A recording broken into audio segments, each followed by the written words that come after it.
ಇನ್ನು ಸಚಿವ ಸ್ಥಾನದ ವಿಚಾರಕ್ಕೆ ಸಂಬಂಧಪಟ್ಟಂತೆ ಎರಡನೇ ಪಟ್ಟಿಯಲ್ಲಿ ಖಂಡಿತ ನನಗೆ ಸಚಿವ ಸ್ಥಾನ ಸಿಗುತ್ತೆ ಅಂತ ಕಾಡಸಿದ್ದೇಶ್ವರ ಮಠದಲ್ಲಿ ಶಾಸಕ ಶಿವಲಿಂಗೇಗೌಡ ಹೇಳಿಕೆ ನೀಡಿದ್ದಾರೆ.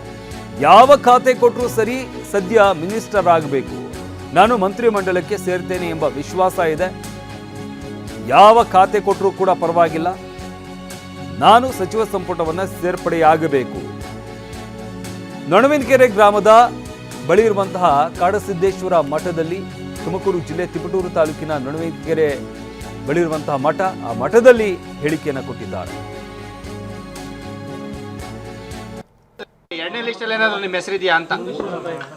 ಈಗ ಸ್ಥಳಕ್ಕೆ ಬಂದಿರೋದು ದೇವರ ದರ್ಶನ ಮಾಡಲಿಕ್ಕೆ, ರಾಜಕೀಯ ಬೇಡ. ಇಲ್ಲ, ದೇವರ ಆಶೀರ್ವಾದ ತಗೊಳ್ಳಿಕ್ಕೆ, ದೇವರ ಆಶೀರ್ವಾದ ತಗೊಂಡಿದ್ವಿ. ಈ ದೇವರ ಆಶೀರ್ವಾದ ಮಾಡಿದರೆ ಡಿ ಕೆ ಶಿವಕುಮಾರ್ ಅವರಿಗೆ ದೇವರ ಆಶೀರ್ವಾದ ಮಾಡಿಬಿಟ್ಟು ನಮಗೆಲ್ಲ ಮಾಡಿದಂಗೆ. ಡಿಕೆಶಿ ಅವರಿಂದ ನಿಮ್ಗೆ ಆಶೀರ್ವಾದ ಆಗಿದೆ? ಆಗುತ್ತೆ ಆಗುತ್ತೆ ಆಗುತ್ತೆ.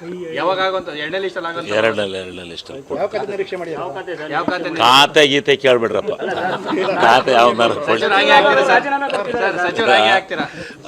ಸಚಿವರು ಆಗ್ತೀವಿನ್ನೋ ಭರವಸೆ ಇದೆ, ನೋಡೋಣ.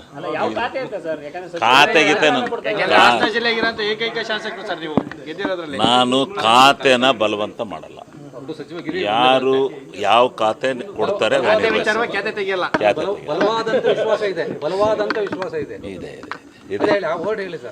ಬಲವಾದಂಥ ವಿಶ್ವಾಸ, ನಾನು ಮಂತ್ರಿಮಂಡಲಕ್ಕೆ ಸೇರ್ತೀನಿ.